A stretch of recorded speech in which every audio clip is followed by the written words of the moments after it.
என்பது அதிகாரம், வீடு என்பது அரசியல், வீடு என்பது பவர். நோ, இது எல்லாத்தையும் எப்ப விட்டு கொடுக்குறீங்களோ அப்பதான் வீடு மகிழ்ச்சியாகும். சண்டை வரட்டும், ஜெயிக்கிறோமோ தோக்கிறோமோ சண்டை செய்யும்.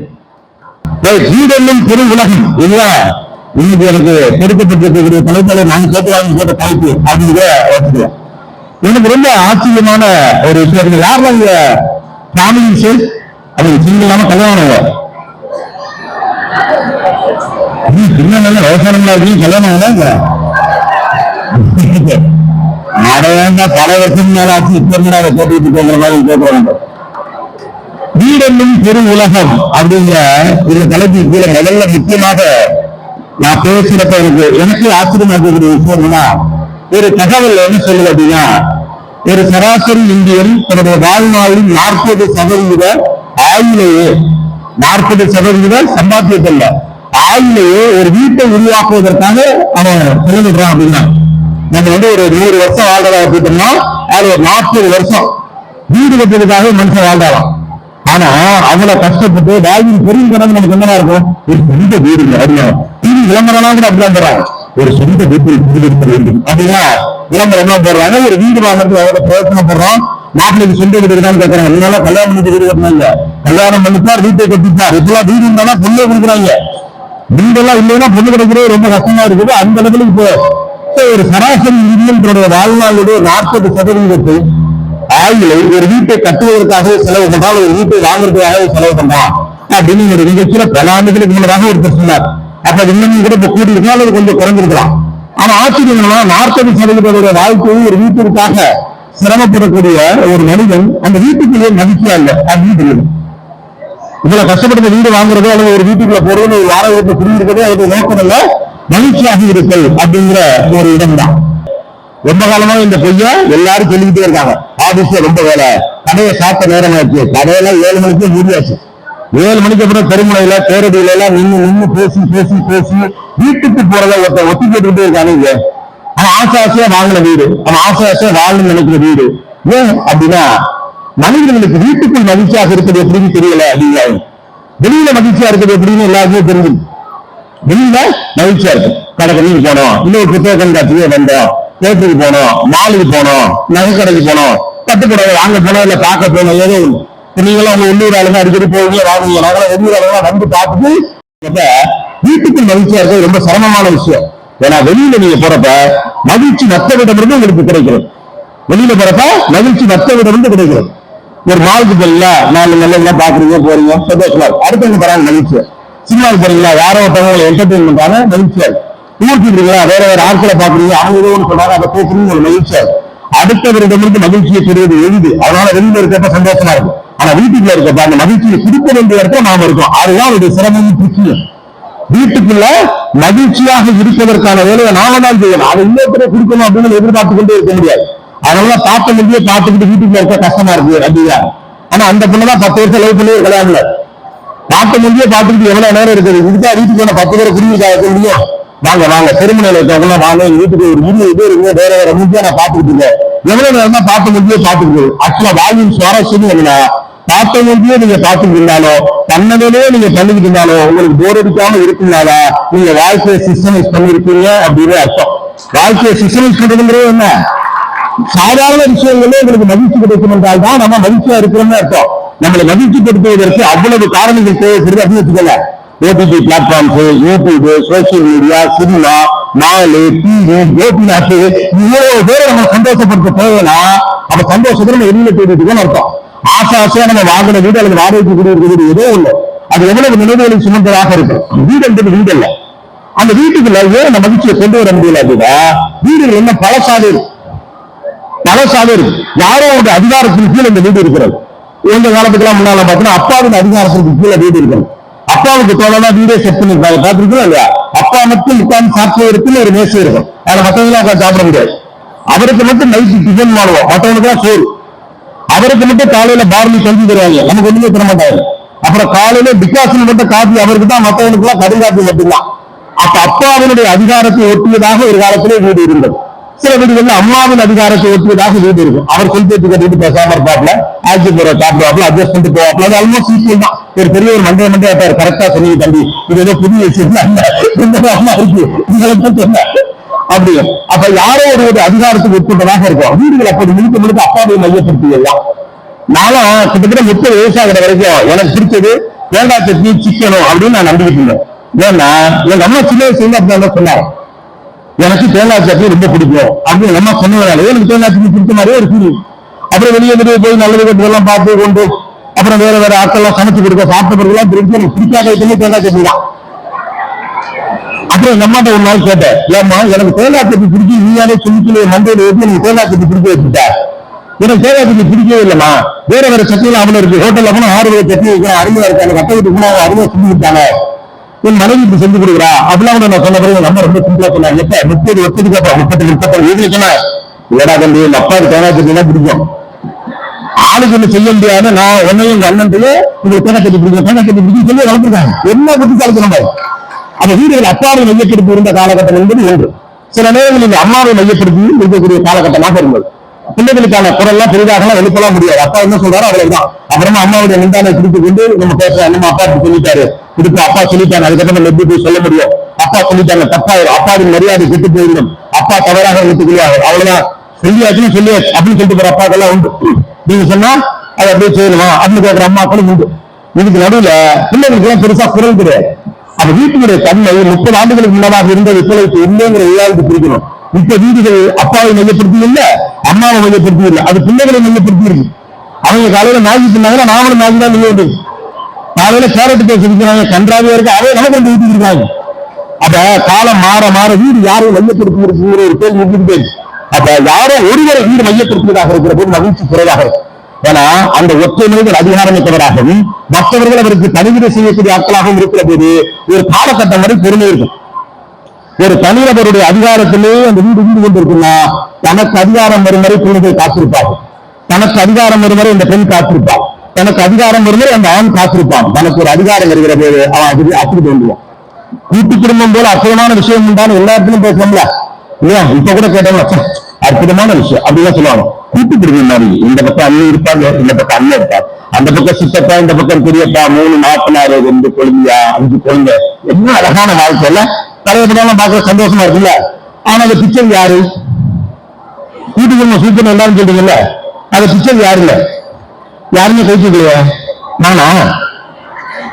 யாரெல்லாம் சூப்பரா இருக்குன்னு சொன்னீங்களோ அவங்கதான் கூட்டு குடும்பத்தையும் பிச்சுங்க. ஏன் அது தலைவீடாக இருந்தது, ஏதோ ஒரு மாமனாரின் அதிகாரத்துக்கு உட்பட்டதாக இருந்தது, மாமியாரு ஒற்றை வார்த்தைக்கு மறுவார்த்தை சொல்ல முடியாத விதமாக இருந்தது. அங்க இருக்கக்கூடிய புதிய நபருக்கு எந்த மரியாதையுமோ அல்லது அவருக்கான உரிமையோ எழுப்பப்படல.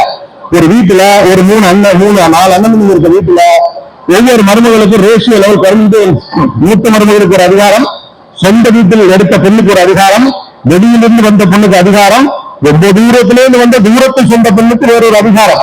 5ஆவது ஒரு தம்பின்னு அவன் மட்டும் லவ் மேரேஜ் பண்ணிட்டு வந்தான், சுத்த ஜோடி மினிக்கு அந்த பொண்ணுக்கு எந்த ஸ்டேஷனே கிடையாது. அப்ப என்ன ஆகும்?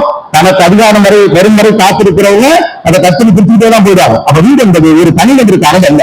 வீட்டுல நம்மளால மகிழ்ச்சியா இருக்க முடியல அப்படின்னா ஒன்று தியாகத்தின் வழியாக மகிழ்ச்சியாக இருப்பதாக நடிக்கிறோம் இல்லையா? ஒன்று தியாகத்தின் வழியாக மகிழ்ச்சியாக இருப்பதை போல் நடிக்கிறோம். என் கடன் பணி செய்து கிடப்பது என்பது போல உள்ளுக்குள்ள வெளியில் அந்த பெண்களுக்காகவே வாழ்றோம். அப்படிதான் இருக்குது. இப்ப சமீபத்துல தோசையை பத்தி ஒரு சோப்பம், அந்த தோசை தானே அப்படி நினைக்க கூடாது. தோசை இல்ல, ஊத்துறவங்களை பத்தி யோசிச்சுட்டீங்கன்னா தோசைங்கிறது ஒரு பெரிய சுலம். அதுல ரொம்ப வெளிப்படையா முதல் முறையா சொன்னாங்க, எனக்கு நல்ல தோசை திங்கணும்னு ஆசை, முறுமுறும் திங்கன்னு ஆசை, வீட்டுல இருக்கவங்க எல்லாம் ஊட்டி கொடுத்துட்டு கடைசியில கால் வலிக்கல மொத்தமா இட்லி மாதிரி ஒரு தோசையை போட்டு தின்னுட்டு போகத்தான் வேண்டி இருக்குது. அதே இட்லியா இருந்தாலும் எத்தனை திங்கிறேன்னு கணக்கு தெரியாது அப்படின்னு நாங்க ஒரு பெண்.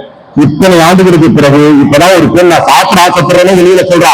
அப்ப சாப்பிட ஆசைப்பட்ட எத்தனை மருமகள் கடைசி வரைக்கும் சாப்பிடாமல் போனார்கள், எத்தனை அண்ணன்மார்கள் தம்பிகளுக்காக பேச முடியாமல் போனார்கள், அப்பா தவறாக நினைத்து விடுவார் என்பதற்காக எத்தனை அம்மாக்கள் பொறுத்து கொண்டு போனார்கள். அப்படியான ஒரு வீட்டில் இருக்கிற வரைக்கும் வீட்டுக்குள் மகிழ்ச்சி இருக்க அவன் பிச்சுக்க பார்ப்போம். ஏன்னா என்னுடைய உணர்வுக்கு எந்த இடத்தில் மரியாதை இருக்கிறதோ அந்த இடம் தான் எனக்கு மகிழ்ச்சியானது. என் உரிமைக்கு அடுத்ததுதான் என் உணர்வு. என் கவிதைக்கு, என் பாடலுக்கு, என் இசைக்கு, என்னுடைய இலக்கிய ஆர்வத்திற்கு, என் புத்தக வாசிப்புக்கு, என் காதலுக்கு, என்னுடைய மத்த இத்தியாதி விஷயங்களுக்கு, எக்ஸ்ட்ரா கரிக்குலர் இன்ட்ரெஸ்டுக்கு, என்னுடைய தமிழ் மீதான பிரியத்திற்கு அல்லது என்னுடைய தனிப்பட்ட ஆசைகளுக்கு எந்த வீடு உணர்வு பூர்வமாக மரியாதை அளிக்கிறதோ அந்த வீட்டில் பிள்ளைகள் தங்குவார்கள். பிள்ளைகள் வீடு தங்குவதில்லைங்கிற வார்த்தை எவ்வளவு பெரிய வார்த்தை யோசிச்சு பாருங்க. பிள்ளைகள் வீடு தங்குவதில்லை இந்த வார்த்தை என்னைக்கு வரைக்கும் இருக்கும். வீடே தங்க மாட்டேங்கிறாங்க, வீடே தங்க மாட்டேங்க. வீட்டுக்கு மகிழ்ச்சியாக இருப்பது யாருமே சொல்லிக் கொடுக்கல. வெளியில் மகிழ்ச்சியாக இருக்கிறது சொல்லிக் கொடுக்கலாம். 1 hour விளையாடுனா எவ்வளவு மகிழ்ச்சியா இருக்கும், சூப்பர். 3 மணி நேரம் பெறமாட்டா எப்படி இருக்கும், சூப்பரா இருக்கும். அப்படி யூடியூப்ல ஸ்டால் பண்ணிட்டு வந்து அப்படி இருக்கும். மொத்தமா வந்து சாந்தி விட்டு சுத்தி பார்த்தா எப்படி இருக்கும், கடவுளுக்கு போயிட்டு இருந்தா எப்படி இருக்கும். அப்ப மகிழ்ச்சியாக இருப்பது வெளியில தான் இருக்குன்னு சொல்லி கொடுத்துருக்காங்க. வீட்டுக்குள்ளே மகிழ்ச்சியாக இருக்கலாம் வேதமான விஷயமாவே தொடர்ந்து சொல்லிட்டே இருக்காங்க. வீடு என்பது மாறி இருக்குங்கிறத முதல்ல அக்செப்ட் பண்ணாட்டா வீட்டை மகிழ்ச்சியாவே மாற்ற முடியும். நம்ம இன்னமும் பழைய கதைகளெல்லாம் திரும்ப சொல்லிட்டே இருக்கிறோம். ஆபீஸ் வரும்போது செருப்பை கழித்து விடுற மாதிரி ஆபீஸ் வேலைகளையும் கழித்து விட்டுணும். அதெல்லாம் எனக்கு சொல்லிப்படி ஆகாது. ஒர்க் லைஃப் பேலன்ஸ் எல்லாம் நீங்க விற்பனை ஆயிடுச்சு. கையில லேப்டாப்போட இருக்கிறான், போனோட இருக்கிறான், 24 பார்க்கலாம், நம்ம வேலையில இருக்கான் அர்த்தம். ஒரு காலத்துல மனுஷன் வேலை பார்த்தா இப்ப கரும்பு வேலை பார்க்குது. அந்த கரும்பு வேலை பார்க்கறா இல்லையான்னு பாக்குறதுதான் நம்முடைய வேலைன்னு ஆகிட்ட பிறகு அப்புறம் என்னத்த பாதி நேரம் ஆபீஸ்ல மீதி நேரம் வீட்டுல ஒர்க் லைஃப் பேலன்ஸ் பண்றதும் அவ்வளவு ஈஸியான விஷயம் இல்லை. அது வேற மாதிரி பண்ணும். அப்ப பழைய நடைமுறைகளை வைத்துக்கிட்டு வீடு இருக்க முடியாது. அந்த வீடு எல்லாருக்குமானதாக இருக்கும். அந்த வீடு எல்லாருக்குமானதாக இருக்கும். அந்த வீட்டுடைய ஆணுக்கு அந்த வீட்டுல உரிமை இருக்கணும், அந்த வீட்டுடைய பெண்ணுக்கு அந்த வீட்டுல உரிமை இருக்கணும், அந்த வீட்டுடைய குழந்தைகளுக்கு அந்த வீட்டுல உரிமை இருக்கணும். அப்பா நினைத்தால் பாட்டை சத்தமாக வைத்துக் கொள்ளலாம், அம்மா நினைத்தால் இந்த பக்கம் சீரியல் ஓடும் போதே சமைக்கலாம். ஆனால் பிள்ளை நினைத்தால் ஒன்றும் செய்ய முடியாதா, பிள்ளை உரிமை. அதிகாரம் மிக்கவர்கள் தனக்காக ஒரு விதியையும் மற்றவர்களுக்காக ஒரு விதியை நிர்ணயிக்கக்கூடிய இடமாக ஒரு அலுவலகத்தில் இன்னொரு சாயலோடு வீடு இருக்கிற வரைக்கும் வீட்டுகளை மகிழ்ச்சிக்கிற வீடு என்பது எனக்கானது. என் உணர்வுகளை கொட்டுவதற்கான, என்னுடைய சிரிப்புக்கான, ஒரு அழுகைக்கான, ஒரு கட்டத்துக்கான. ஏன் கட்டுறது இறங்கி போறது ரயில்வே ஸ்டேஷன்ல கட்ட முடியும்? ஏன் பாத்ரூம் ரொம்ப நேரம் தூக்கிட்டு பார்த்து போற வேற எந்த பார்த்து போடுவான். வீடு எவ்வளவு தூரம் சில நேரம் அநியாயம் நினைக்கிறீங்க இல்லையா? ஓய்வு 2 வீட்டு இழுத்துட்டு சத்தம் வந்துச்சு புண்ணே விடுவாங்க. இதனால எவ்வளவு கொடுமை இருக்குமாரு. நீங்க எப்ப அளவட்டு பாப்பாண்டா வருது அடிச்சுக்கிட்டு அழுகவே கூடாது அப்படின்னு. அப்ப அதிகாரத்துக்கு உட்பட்டவர்களுடைய ஆளுகைக்கு ஒரு வீடு இருக்கும் என்றால் வீடு மகிழ்ச்சியாக இருக்காங்க.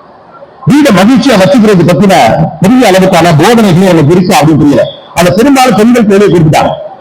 ஒரு 350 ஸ்கொயர் ஃபீட்டுக்குள்ள ஒரு வீட்டை எப்படி மகிழ்ச்சியா வச்சுக்கிறது ட்ரிக்க பெண்கள் ஆண்களுக்கு சொல்லித்தரவே இல்லை. இன்னும் சொல்ல போனா ஆணை கொஞ்சம் அம்மா வீட்டுக்குள்ள வச்சிருக்கிறது கொஞ்சம் சௌரியமா. அதனால பாத்தீங்கன்னா ஒரு 2 நாள் அம்மா வீட்டுக்கு போயிட்டு வரேன்னா அடுப்பது இருக்க அவ்வளோத்தையும் கலசி போட்டுருவாங்க. பல பெண்கள் இதை செய்யறது உண்டு. ஆமா இல்லையா, இல்ல என்பது ஆமாங்கிறத கைப்பற்றுங்க, அதை கலச்சுதாங்க போட்டுட்டு போவான். அதே அப்ப அவ்வளவு நல்லதுலாம் இல்ல, இதெல்லாம் எனக்கு தெரியும், அதை கலச்சுதான் போட்டு போவான். ஏன்னா அப்பதான் ஒவ்வொரு போகணும். அந்த காப்பீட்டு எங்க இருக்கு, உப்பு எங்க இருக்கு, பால் எங்க இருக்கு, இல்லப்பா எதுவுமே தெரியல. என் மனைவி இல்லாமல் என்னுடைய வீட்டுக்கு என்னால் இயங்கவே முடியாது என்ற ஒரு கையறி நிலையில் தவிக்கப்படுகிற போது அதற்படி அரசியலாகிறது. வீடு வீடு இல்ல, வீடு என்பது அதிகாரம், வீடு என்பது அரசியல், வீடு என்பது பவர். நோ, இது எல்லாத்தையும் எப்ப விட்டு கொடுக்குறீங்களோ அப்பதான் வீடு மகிழ்ச்சியாகும். வீடு என்பது பொதுவானது, வீடு என்பது அனைவருக்குமானது. எனக்கு தெரியல, என்னுடைய ஃபேமிலிக்கும் எக்ஸலன்ட் ஃபேமிலிக்குமானது. வீடு எப்படி ஆக்கிட்டோ அலுவலக சூழலை போல வீட்டுக்குள்ள கொண்டு வரோம். கார்டிங் மாடல் அப்படின்னு கொண்டு வரும். எவனாலும் வெளியே சொந்தக்காரன் வந்தாங்கன்னா அன்னைக்கு நைட்டு அவனை வீட்டுல தங்கக்கூடாது. இருக்கிற கண்டிஷனை பார்த்து அவனே போயிடும். சிறுவில் பெட்ரோல கரெக்டா இருக்கும். ஆள் எல்லாம் மத்திய எந்த அமைப்புமே இருக்காது. வர்றவன் வா, ஒரு காஃபி சாப், 2 இட்லி சாப், இல்லையா கோவிலுக்கு கூட்டி போறோம். வீட்டுக்கு போயிட்டு நைட்டு தங்க வேலையெல்லாம் வச்சுக்கூடாது. இந்த பல்லுகளுக்கு வாய் போக்குறதுக்கு வீட்டுக்குள்ள எல்லாம் வரக்கூடாது. நான் மட்டும் தான் வீட்டுக்குள்ள இருக்கேன். அப்ப வீடு முழுக்க முழுக்க உங்களுக்கு மாற்றி போகல. அப்ப வீட மகிழ்ச்சியா வச்சுக்கிறது தெரியுமா இல்லையா? ஒரு காலகட்டம் வரைக்கும் வீடுகளுக்குள்ளே இந்த பெண்கள் வெளியில் வர ஆரம்பித்த பிறகு அவர்களுக்கு கத்திட்டு மாதிரி பல விஷயங்களை கற்றுக்கொண்டார்கள். வெளிப்புற சூழலை கையாள்வது எப்படி, உங்க பாட்டியோட நம்ம பெற்றா இருக்கலாம், உங்க அம்மாவோட நீங்க பெற்ற இல்லையா? வெளிப்புற சூழலை, அலுவலக சூழலை, ஒரு பொது சமூகத்தை எப்படி எதிர்கொள்வது என்று வீட்டை புரிதலுக்கு வேக வேகமா கற்றுக்கிட்டா ஆணுக்கு நிறைய உதவணும். அது இல்லை நீங்க மறுக்க முடியாது. ஆண் எதிரி அப்படின்னா சொல்லிட முடியாது. அவன் ஏதாவது சொல்லிட்டாங்க, இந்த பஸ்ஸை பிடிச்சா இது போய் இறங்க பயப்படாத, நான் வந்துடுறேன். பஸ் ஒரு பைக்ல விட்டாரு, சைக்கிள்ல விட்டாரு, அப்புறம் பஸ்ல ஏற்றி விட்டாரு, பின்னாலே பைக்ல வந்தாரு. நீங்க பக்கமா இறங்கிதான் பார்த்தாரு, அந்த சூழல் எப்படி கையாளுதுன்னு சொன்னாரு. ரயில்வே ஸ்டேஷனுக்கு ஒருத்த பெண்ணுக்கு மறைக்கிறானா வந்து யாராலையும் கேட்டார். அப்ப வெளிப்புற சூழலை கையாளுவதற்கான ஒரு வாய்ப்பை பெண்ணுக்கு ஆண் சேர்ந்து வழங்கலாம். ஆனா வீட்டுக்குள் இருக்கக்கூடிய சூழலை கையாளுவதற்கான திட்டம் மட்டும் நீங்க ரொம்ப ரகசியமாவே வச்சிருக்க வரைக்கும் வீடு மகிழ்ச்சியா இல்லையா? ஆண்ல வீட்டுக்குள்ளே ஒரு மூஞ்சி வச்சிருக்கா அப்படின்னு தெரியாதா? செம்ம ஹாப்பியா இருந்தாலும் ஆளுக்கு பெண்ணுடைய கேள்விகளை எதிர்கொள்வது சிரமமாக இருக்கிறது. அலுவலகத்தில் 50 பேருக்கு 100 பேருக்கு பதில் சொல்ற இடத்துல இருக்கக்கூடிய ஒரு ஆள், 50 பேர் 100 பேரை கேள்வி கேட்கக்கூடிய இடத்துல இருக்கக்கூடிய ஆள், வீட்டுடைய சூழலை எதிர்கொள்வதற்கு அவனுக்கு கஷ்டம். அவன் தான் பதில்கள் இல்லை. ஏன்னா பெரும்பாலும் பதில் சொல்ல முடியாத கேள்விகளை தான் வீடுகள் ப்ரிப்பேர் பண்ணும். உன்னை நான் சிக்க வைக்கணும், உன்னை நான் லாக்கில் வைக்கணும், உன்னை வந்து வீட்டிலே வச்சுக்கணும், இந்த அதிகாரத்தை நான் நட்டுப்படுத்திக் கொண்டே இருக்கணும். அந்த சிக்கல்கள் எல்லாம் வீடு போகவே கூடாது. அதாவது பேரை பத்தி பிரச்சனை, பேரை பத்தி சிக்கலாது. அப்ப அவன் என்ன பண்றான்? இப்ப கார்பரேட் உலகம் என்ன சொல்லி, நீ வீட்டுல தங்காத, ஞாயிற்றுக்கிழமை கூட ஆபீஸ் வந்துடுறாங்க, பக்கத்தேரியா இருக்கு, பேருந்து சொல்லலாம், ஜாலியா இருக்கும், வீட்டுல இருந்தா சண்டை வருகிறான். வரட்டும், சண்டை வரட்டும், ஜெயிக்கிறமோ தோக்கிறமோ சண்டை செய்யணும், சண்டை செய்யணும். What is called family? Family is a perfect match of chaos and love. அப்படியா? அது குழப்பங்களும் அன்பும் ஒரே அளவில் நிறைந்திருந்தா ஃபேமிலி. அதை perfect ஆ எதிர்பார்க்க முடியாது. பிரச்சனையே இல்லாத ஒரு குடும்பம் இருக்கணும். எப்படி இருக்கு? நம்ம அப்படி படம் கூட இருக்க முடியாது. பிரச்சனை இல்லாத ஒரு குடும்பத்தை வச்சு நீங்க படத்தை விடுங்க, படம் ஏறுமா? இப்படி ஒரு சூழ்நிலை எங்கடா இருக்கு சொல்லுங்கடா அப்படிங்கிறோம். அம்மா அப்பா என்ன ஒரு படம் நாங்களா காலேஜ் படிக்கிறோம், எல்லாரும் அருமையா இருப்பாங்க. படத்தை 36 காட்டு டிவி ஒன்னும் புரியல. ஆனா நாங்களும் அவ்வளவு பார்த்தோம். ஏன்னா எல்லாரும் நல்லவனா இருப்பாங்க. அந்த அண்ணி அவ்வளவு தங்கமா இருப்பாங்க, அத்தை பொண்ணு அப்படி லைஃப் பண்ணுவோம், தங்கச்சி விசிற கொடுக்கும், அப்பா அவ்வளவு செய்வார். கடைசியில பார்த்தா வீட்டுக்குள்ள 30 இருக்கும், பெரிய பணக்கார. பிரச்சனையே இல்லாம அதை பார்த்து ஆசையா இருக்கும். ஆனா நடக்கிற இல்லைன்னு தெரியாது. அப்ப ஃபேமிலிய முதல் நீங்க அக்செப்ட் பண்ணும். அது சிக்தைகள் நிறைந்ததாகத்தான் இருக்கும். அது சின்ன சின்ன அதுதான் முதல் பயிற்சியே. பிரச்சனைகளை எதிர்கொள்வதற்கான சூழலையும் சுதந்திரத்தையும் ஒரு வீடு ஆணுக்கும் தரணும், பெண்ணுக்கும் தரணும். வாய மூடுன்னு சொல்றது அதிகாரத்தின் உச்சம். ஒரு மனைவிய வாய மூடு அப்படின்னு சொல்றது இருக்குல்ல, அது அதிகாரத்தின் உச்சம், அது தவறு. ஒரு பிள்ளையை கூட வாய மூடுன்னு சொல்றது ஒரு வன்முறையான வார்த்தை தான். அதே போல ஆணைய பதில் சொல்லி அவனுக்கு இப்பத்தவன் இது இந்த மனுஷன் சொல்லி அவனுக்கு 8-10 நீங்க சொல்லல நான் தடுத்தாரு அப்படிங்கிறது வன்முறை தான். அவனுக்கு பேசணுமா இல்லையா? ஏற்கனவே இங்க வெளிப்புற சூழல்ல எல்லாருமே டார்கெட் பிக்ஸ் பண்ணிட்டான். இப்ப நான் தேதிக்குள்ள இவ்வளவு பிசினஸ் கொண்டு வரணும், இதுல வேற மேற்கணும், இதுல வேற வேலை எடுத்து தூக்கணும், இதுல காசு கம்பெனிக்கு கொண்டாங்க. ஏற்கனவே டார்கெட் எக்கச்சக்கமா இருக்கும். இதுல வீட்டுக்குள்ளே டார்கெட்னா நாளை காலத்துல நீங்க பதில் சொல்லலாம் கடுத்தாரு அப்படின்னு எப்படி சொல்ல முடியும்? பதில் இல்லாத சொல்லணும் உங்களுக்கே தெரிஞ்சிடும். அது ஆனா நம்ம தவிர்க்க இருக்கலாம். பல சொல்லலாம் அலுவலகத்தை ஹேண்டில் பண்ண முடிஞ்சதுனால வீட்டுக்குள்ள ஹேண்டில் பண்றதுக்கான பழக்கத்தை நீங்க கொடுக்கலாம். நாங்க பரவாயில்ல ஃப்ரீடம் டு செல் அப்படின்னு ஒன்று இருக்கு. எல்லாத்தையும் வெற்றி அடிப்படையில பாக்குறோம்.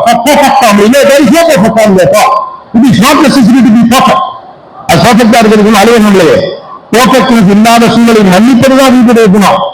சபல பிள்ளையை கட்டி கொடுக்கிறதுதான் வீடு. நீங்க தரம் குறைந்தவன் என்று தள்ளி வைப்பதல்ல வீடு. இல்லையா? எவன் வெளியே போனோம் அவனை அரவணைத்துக் கொள்வதா வீட்டுடைய குணம். அவனை முட்டாள் என்று பட்டம் கிட்டு வீட்டுடைய குணம் இல்ல. வீடு தன்னுடைய இறக்கத்தை எல்லாம் தொலைச்சு ரொம்ப பெர்ஃபெக்டா மாறிட்டேன். அது எல்லோரையும் கண்டிஷனுக்கு வைக்குது. இப்படி செயல்படவில்லை, இப்படி செயல் அலுவலகத்தோட வீடு இருக்குதான். அந்த வீடு தளர்வு இல்லாத வீட்டுக்குள்ள மதிச்சு குறைவு. இந்த ரியாலிட்டியை நம்ம புரிஞ்சுக்கிட்டோம்னாலே ஆட்டோமேட்டிக்கா அடுத்து என்ன செய்யலாம் தெரியும்.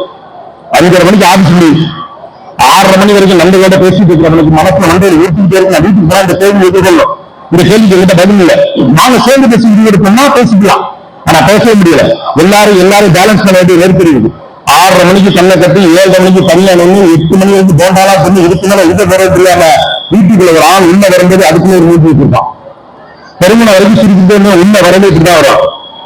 கதவை சொன்னோட ஏங்க உங்ககிட்ட உள்ள வந்தோன்னு ஆரம்பிச்சியா வர அப்படின்னு அது ஒரு பாடி வாங்கிட்டு போகலாம். தலையை நிமிட மாட்டாங்க. கடற்கடை பாத்ரூம் போகல. நேரா உள்ள போயிட்டு டக்குனு கைதியை மாத்திர அவருக்கு அந்த டைமிங் தெரியும். எவ்வளவு நேரத்தில் நீங்க உள்ள வருவீங்க தெரியும். அதுக்கு அவர் பாத்ரூம் போயிருவாப்லாம்.